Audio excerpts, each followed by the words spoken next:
Hello दोस्तों, जय हिंद, नमस्कार। कैसे हैं आप सब। तो आज हम बात करने वाले हैं ब्लड सर्कुलेशन सिस्टम में धमनी और शिरा में अंतर के बारे में। तो आइए स्टार्ट करते हैं क्लास को। सबसे पहला अंतर हमारा है धमनी और शिरा में। इसमें पहला अंतर हमारा है कि धमनियाँ ब्लड को हृदय से अंग में लाने का कार्य करती हैं। क्या करती हैं? रुधिर को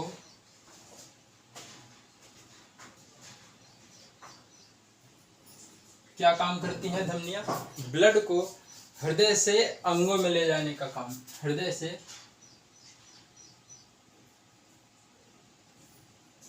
अंगों में ले जाने का काम करती हैं, अंगों में।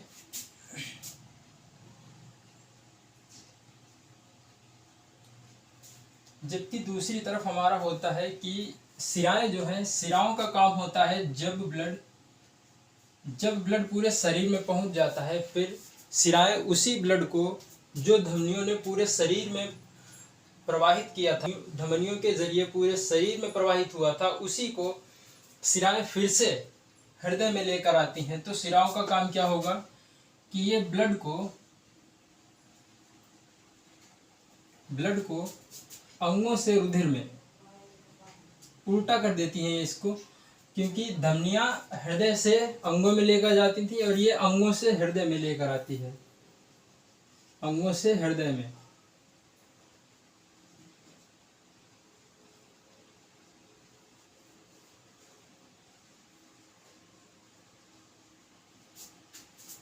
क्या करती हैं ये?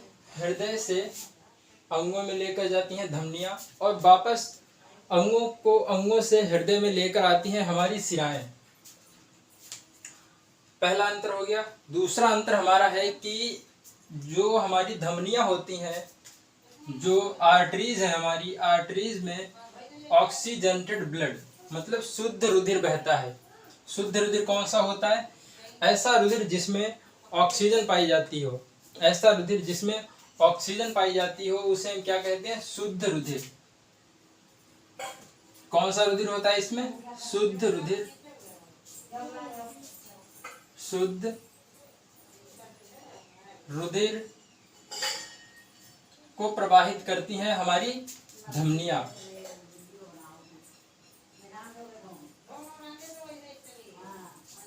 धमनियां क्या करती हैं?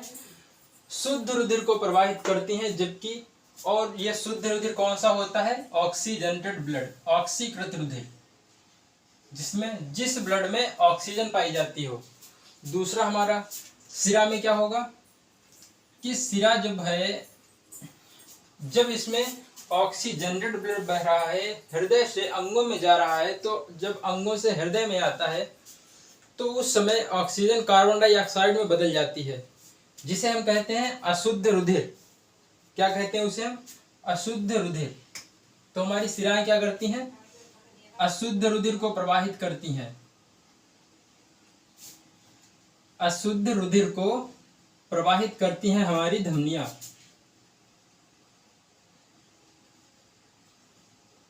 और ये ब्लड कैसा होता है? कैसा होता है हमारा ये ब्लड? अशुद्ध रुधिर होता है जिसमें कार्बन डाइऑक्साइड पाई जाती है, उसे हम कहते हैं अशुद्ध रुधिर। समझ में आ गया? पहला अंतर हमारा है कि धमनियां हृदय से अंगों में रुधिर को लेकर जाती हैं। दूसरा है कि इसमें कार्बन डाइऑक्साइड नहीं पाई जाती है इस ब्लड में, जो कि शुद्ध रुधिर को प्रवाहित करती हैं, जिसमें ऑक्सीजन पाई जाती है। और दूसरा हमारा शिरा में है कि शिराएं जो हैं अंगों से हृदय में वापस रुधिर को लेकर आती हैं और इसमें अशुद्ध रुधिर बहता है। शिराओं में क्या होता है? अशुद्ध रुधिर बहता है, या हम कह सकते हैं जिस ब्लड में कार्बन डाइऑक्साइड पाई जाती है उसे हम क्या कहते हैं? अशुद्ध रुधिर। तीसरा अंतर हमारा है, दो अंतर हो गए। तीसरा अंतर हमारा है कि जो धमनियां होती हैं, जो हमारी धमनियां हैं, धमनियां बहुत पतली होती हैं। धमनियां पतली होती हैं शिराओं की अपेक्षा। तो क्या लिखेंगे हम? धमनियां पतली होती हैं।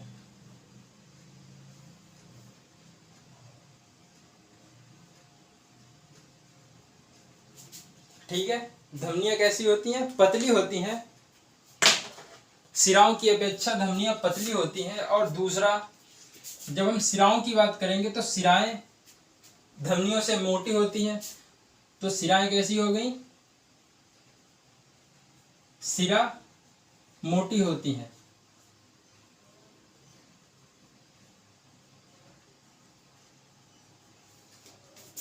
सिराएं कैसी होती हैं? मोटी होती हैं। धमनियां सिराओं की अपेक्षा पतली होती हैं और ये पतली होती हैं, इस कारण ये गहराई में पाई जाती हैं। धमनियां जो हैं क्या कहाँ पाई जाती हैं? गहराई में। कहाँ पाई जाती हैं धमनियां? गहराई में। जब हम अपने हाथ पे ऐसे देखेंगे तो जो ऊपर दिखाई देती हैं, ऊपर जो बेंस दिखाई देती हैं, वो हमारी है सिराएं। जो ऊपर दिखाई देती हैं वो है बेंस यानी सिराएं। तो सिराएं ऊपर क्या पाई जाती हैं?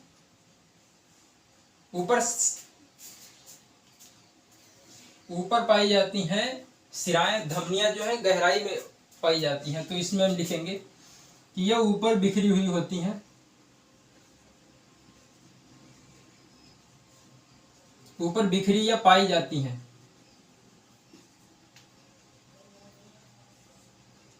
ऊपर ही पाई जाती हैं।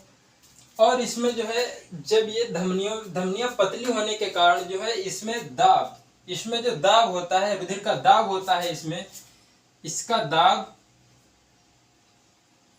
अधिक हो जाता है। कैसा हो जाता है? इसका दाब अधिक हो जाता है। दाब इसका हो जाता है अधिक, और अधिक दाब के कारण ही ये पाई जाती हैं गहराई में। अधिक दाब होने के कारण ही धमनियां हमारी गहराई में पाई जाती हैं। और शिराएं जो कि मोटी होती हैं, और मोटी होने के कारण इसमें ये पतली हैं, धमनियां पतली होती हैं, इसलिए इसका दाब अधिक हो जाता है। जो सिराएं हैं, सिरा मोटी होती है, इसलिए इसका दाब भी कम रहता है। दाब कैसा रहता है इसका? कम। चार अंतर स्पष्ट हो गए। चार अंतर पढ़ लिए हमने। इसके बाद में जो सबसे बड़ी धमनी है, सबसे बड़ी धमनी जो है उसका नाम, सबसे बड़ी धमनी है हमारी एओर्टा। क्या कहते हैं इसको हम? सबसे बड़ी धमनी हमारी एओर्टा। सबसे बड़ी धमनी हमारी है एओर्टा। और उसके बाद में सबसे बड़ी जो सिरा है, जो सबसे बड़ी सिरा है, उसे हम कहते हैं अग्र। उसे हम कहते हैं अग्र। क्या कहते हैं इसको? अग्र व पश्च महाशिरा। सबसे बड़ी सिरा कौन सी है? अग्र व पश्च महाशिरा। और सबसे बड़ी धमनी एओर्टा धमनी। इसमें एक अपवाद है, सिराओं और धमनियों में एक अपवाद है कि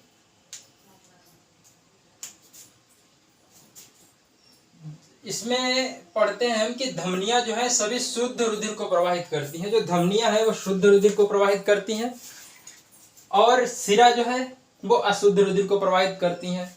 इसी का एक अपवाद है कि एक सिरा और धमनी ऐसी है, जो धमनी है वो अशुद्ध रुधिर को प्रवाहित करती है, और सिरा जो है वो शुद्ध रुधिर को प्रवाहित करती है। तो चलिए देखते हैं कौन सी है वो सिरा। अपवाद में लिखेंगे इसको हम।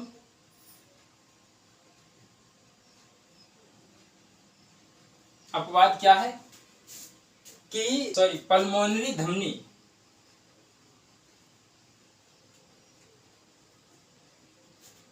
पल्मोनरी धमनी जो है, या फुफ्फुस धमनी,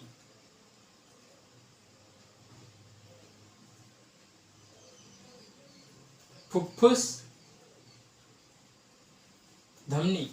फुफ्फुस धमनी जो है इसमें शुद्ध रुधिर की जगह पे अशुद्ध रुधिर बहता है, और सभी धमनियों में शुद्ध रुधिर बहता है, परंतु इस पल्मोनरी धमनी या फुफ्फुस धमनी में अशुद्ध रुधिर बहता है। कैसा रुधिर प्रवाहित होता है इसमें? अशुद्ध रुधिर बहता है। अशुद्ध रुधिर बहता है किसमें? पल्मोनरी धमनी में। ये धमनी जो है ये हार्ट से ये धमनी हार्ट से ब्लड को लेकर जाती है हमारे लंग्स के पास, हमारे फेफड़ों के पास लेकर जाती है। और फेफड़ों को हम कहते हैं फुफ्फुस। क्या कहते हैं फेफड़ों को? फुफ्फुस भी कहते हैं। इसलिए हम इस धमनी को कहते हैं फुफ्फुस धमनी। अभी इसके बारे में हम डिटेल से पढ़ेंगे इसके अगले वीडियो में, जिसमें हम बात करेंगे ब्लड सर्कुलेशन सिस्टम की। ब्लड सर्कुलेशन सिस्टम और हार्ट में जब हम पढ़ेंगे तब हम फुफ्फुस धमनी और फुफ्फुस सिरा के बारे में बात करेंगे और इसका प्रवाह देखेंगे कि किधर से किधर होता है। और दूसरा जो हमारा है सिरा में भी अपवाद लिखेंगे। सिरा में अपवाद है हमारा कि वैसे तो सभी सिराएं अशुद्ध रुधिर को प्रवाहित करती हैं, पर जो फुफ्फुस सिरा, या इसे भी कहते हैं पल्मोनरी सिरा। क्या कहते हैं इसको? पल्मोनरी सिरा या फुफ्फुस सिरा। फुफ्फुस सिरा क्या करती है?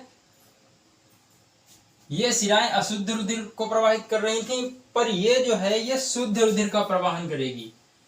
कैसे रुधिर का? शुद्ध रुधिर को प्रवाहित करेगी। कौन सी? हमारी पल्मोनरी सिरा।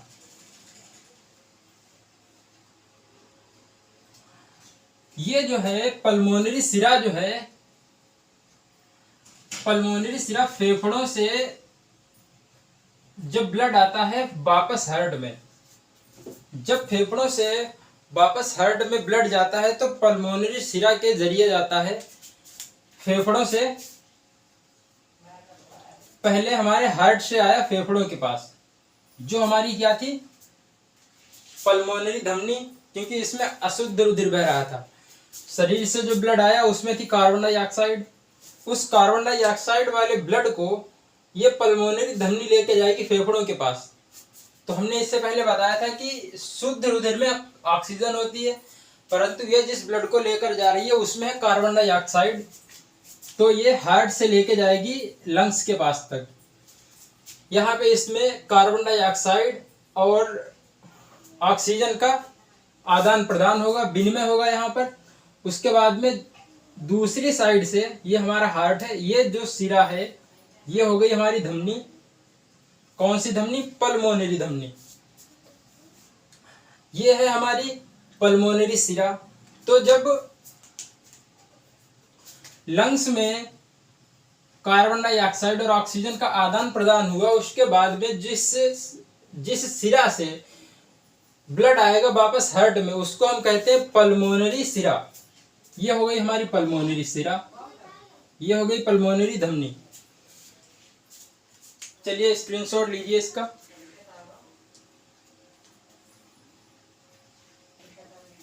आशा करता हूं आप लोगों को समझ में आ गया होगा। अब इसके अगले वीडियो में हम ब्लड सर्कुलेशन सिस्टम के बारे में बात करेंगे। तब तक बने रहिए हमारे साथ। जय हिंद।